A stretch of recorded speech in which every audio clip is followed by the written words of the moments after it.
দেখুন, একজন প্রবাসীকে, একজন কুয়েত প্রবাসীকে কিশোর গ্যাংয়ের সদস্যরা তাকে প্রথমে এক চোট মারধর করা হয়েছে। এরপর তাকে ধরে নিয়ে একটা দোকানে বসাচ্ছেন, কেউ কেউ দড়ি নিচ্ছেন তাকে বেঁধে রাখার জন্য। দেখুন কি হয়। একজন কুয়েত প্রবাসীকে, যে প্রবাসীরা দেশের চাক্কা সচল রাখে, এই যে তার হাতে দেখুন, কেউ কেউ বলছেন চেয়ারে বসানো যাবে না। আপনার ভিডিওটি দেখুন আমার বয়স ছাড়া। তারপর আরো একটি মারাত্মক ভিডিও আছে।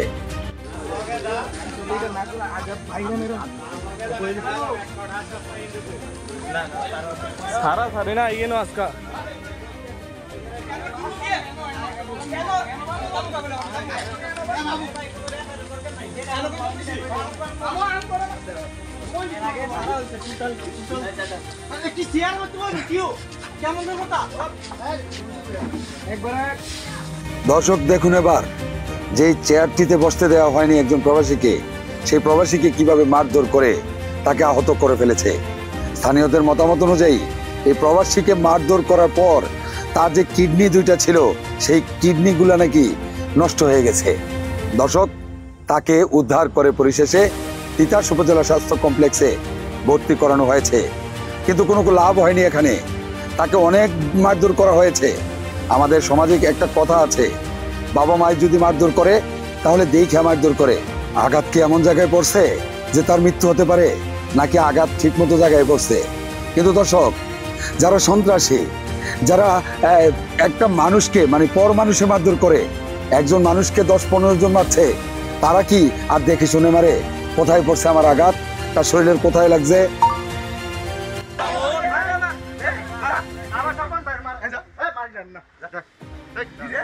কিন্তু দর্শক, কোনো লাভ হয়নি।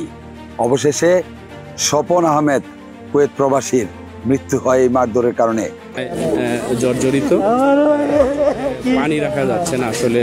এরকম একটা জলযন্ত্র একটা ছেলেকে পিটিয়ে হত্যা করা, এটা কোন আইনে আছে এবং কিভাবে হত্যা করা যায় এটা আমি আসলে ভাবতে পারছি না। তার বউ 9 মাস তার প্রেগনেন্ট, ওয়াইফ, বাচ্চা মাত্র 8 দিন পরে তার ডেলিভারি হবে। তো এটা আসলে কিভাবে মেনে নেবে আপনারা দেখতে থাকুন।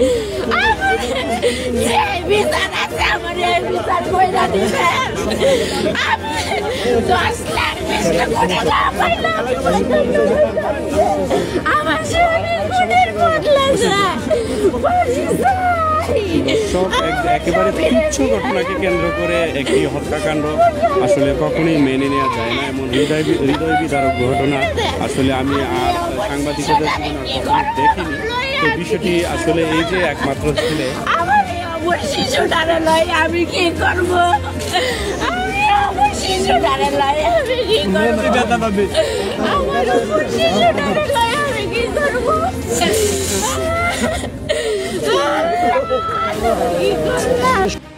দর্শক, কুয়েত প্রবাসীর স্ত্রী বর্তমানে 8 মাসের গর্ভবতী।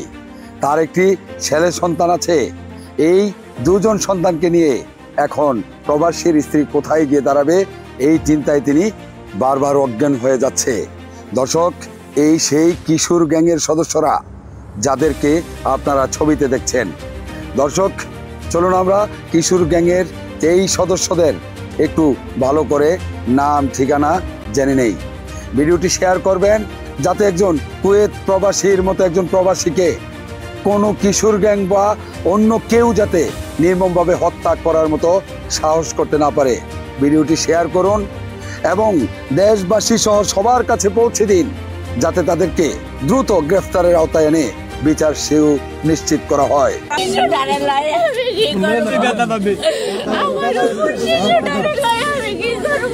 তো আমার কথা হলো একটা, যে গ্রামবাসী যারা ছিলেন এখানে, মুরব্বী আমিও শুনেছি, অনেক লোক এখানে ছিল, কিন্তু তাদের সামনে একটা ছেলেকে কিভাবে নির্মমভাবে হত্যা করে, আমি আমার জীবনে এই পর্যন্ত উমরপুর গ্রামে কোনো মৃত্যু দেখি না এরকম।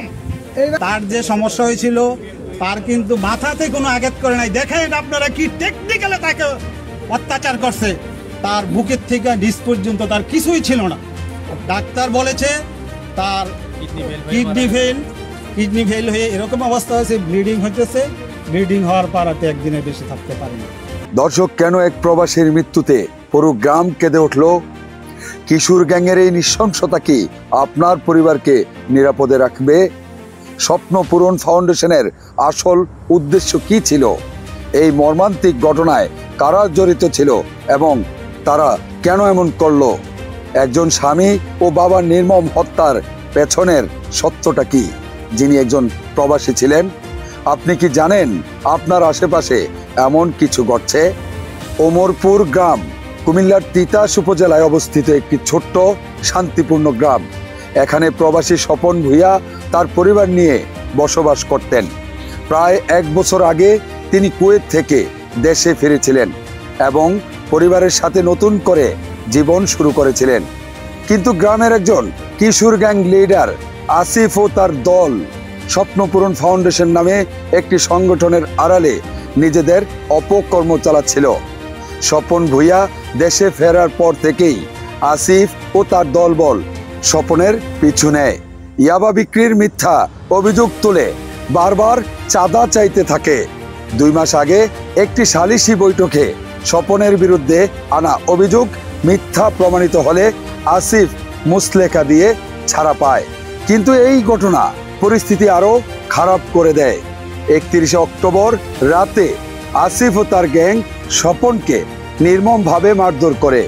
গুরুতর আহত স্বপনকে প্রথমে স্থানীয় স্বাস্থ্য কমপ্লেক্স এবং পরে ঢাকার বিভিন্ন হাসপাতালে ঘুরিয়ে চিকিৎসা দেওয়া হয়। অবশেষে চিকিৎসাধীন অবস্থায় স্বপনের মৃত্যু হয়। তার মৃত্যুর পর স্ত্রী মরিয়ম আক্তারের কান্নার দৃশ্য হৃদয় বিদারক। মরিয়ম বলেন, আমি এখন 9 মাসের অন্তঃসত্ত্বা। আমার 8 বছরের একটি সন্তান আছে। আমার সব শেষ হয়ে গেল। যারা আমার স্বামীকে হত্যা করেছে আমি তাদের গ্রেফতার ও সর্বোচ্চ শাস্তির দাবি জানাচ্ছি। আমরা দেখতে পাচ্ছি যে দর্শক তাদের আত্মীয় স্বজনরা বিলাপ এবং কান্নায় জর্জরিত।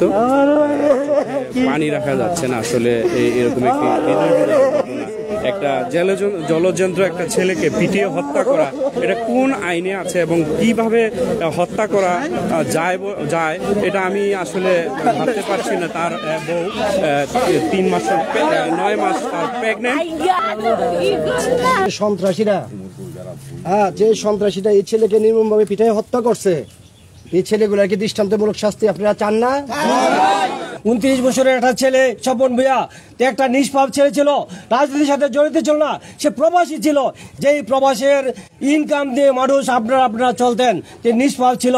আর বাবা মা যে ছেলে হারা হয়েছে, এই সমাজের জন্য ছেলে হারা না হয় এবং তার ওয়াইফ তার স্ত্রী স্বামী হারা হয়েছে, এই ওয়াইফও যেন স্বামী হারা না হয় সেদিকে লক্ষ্য রেখে আপনার স্বতঃস্ফূর্তভাবে যখন ভেরিফিকেশন আসে থানার থেকে, যেখান থেকে আপনার স্বতঃস্ফূর্তভাবে তার পক্ষে কাজ করবেন এবং কথা বলবেন, সেই অনুরোধটুকু আপনাদেরকে রেখে এখানে শেষ করছি। আসসালামু আলাইকুম ওয়া রাহমাতুল্লাহি ওয়া বারাকাতুহু।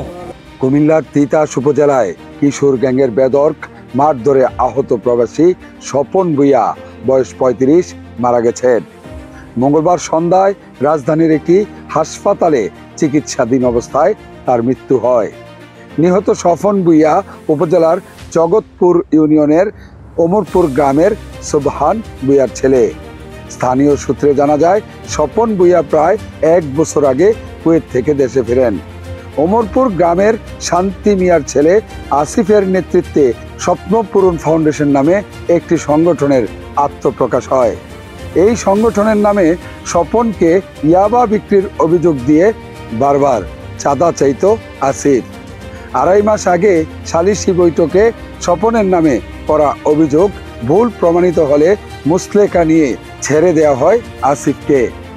গত 31 অক্টোবর রাতে স্বপনকে ইয়াবা বিক্রি ও সেবনের অভিযোগ এনে আসিফের নেতৃত্বে রাহিম, বাবু, দীপু, নাজমুল, রোকন, রাকিব, সাইদুল সহ 20 থেকে 30 জনের কিশোর গ্যাং কয়েক দফা মারধর করে। গুরুতর আহত অবস্থায় তাকে তিতাস উপজেলা স্বাস্থ্য কমপ্লেক্স ভর্তি করা হয়। অবস্থার অবনতি হলে তাকে প্রথমে ঢাকা মেডিকেল কলেজ হাসপাতালে এবং পরে রাজধানীর মোহাম্মদপুরের লালমাটিয়া ইস্টার্ন কেয়ার হাসপাতালে ভর্তি করা হয়। মঙ্গলবার সন্ধ্যায় সেখানে চিকিৎসাধীন অবস্থায় তার মৃত্যু হয়। নিহতের স্ত্রী মরিয়ম আখতার অভিযোগ করে বলেন, চাঁদা না দেয়ায় আমার স্বামীকে বিনা দোষে নির্মমভাবে বেদম পিটিয়ে মেরে ফেলেছে আসিফ ও নাজমুল সহ কিশোর গ্যাং সদস্যরা। এর আগেও আমার স্বামীর কাছ থেকে ব্ল্যাকমেইল করে একাধিকবার টাকা নিয়েছে। আকুতি করে তিনি বলেন, আমি এখন 9 মাসের অন্তঃসত্ত্বা, আমার 8 বছর বয়সী একটি সন্তান আছে, আমার সব শেষ হয়ে গেল। যারা আমার স্বামীকে হত্যা করেছে আমি তাদের গ্রেফতার ও সর্বোচ্চ শাস্তির দাবি জানাচ্ছি। তিতাস থানার ভারপ্রাপ্ত কর্মকর্তা ওসি মোহাম্মদ মামুনুর রশিদ বলেন, নিহত ব্যক্তির বোন আয়েশা আক্তার বাদী হয়ে বুধবার রাতে 25 জনের নাম উল্লেখ ও অজ্ঞাতনামা 10 থেকে 15 জনকে আসামি করে মামলা করেছেন। ঘটনায় জড়িতদের ধরার জন্য আমাদের অভিযান অব্যাহত রয়েছে। দর্শক, সবশেষে কথা একটাই, ভিডিওটি শেয়ার করুন যাতে এই প্রবাসী ভাইয়ের এমন বিচার সুনিশ্চিত হয় এবং তাকে যারা হত্যা করেছে তারা যাতে দ্রুত আইন আদালতের হাতে গ্রেফতার হয়ে এমন বিচার সুনিশ্চিত হয় যেই বিচার দেখে আর কেউ এমন ঘটনা ঘটানোর সাহস না করে।